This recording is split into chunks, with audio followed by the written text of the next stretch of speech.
चाफळ येथील वीर मारुती मंदिर हे 17व्या शतकातील संत समर्थ रामदास स्वामी यांनी महाराष्ट्रात स्थापन केलेल्या 11 मारुती मंदिरांपैकी एक महत्त्वाचे मंदिर आहे.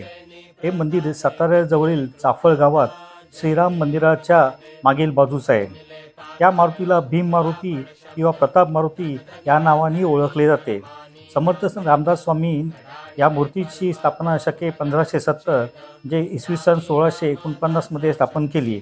ही मूर्ती सुमारे 8 फूट उंच आहे आणि मारुती स्तोत्रामध्ये वर्णन केलेल्यानुसार तिचे स्वरूप आहे. मूर्तीच्या मस्तकावर मुकुट आणि कानात कुंडले आहेत. कमरेभोवती सुवर्णाची कासोटी असून तिला छोट्या घंटा जोडलेल्या आहेत. ही मूर्ती अत्यंत तेजस्वी आणि प्रमाणबद्ध आहे. ही मूर्ती भक्तांच्या मनोकामना पूर्ण करणारी अशी श्रद्धा आहे की चाफळ गावावर आलेले कोणतेही संकट या मूर्तीच्या पूजेनुसार दूर होते.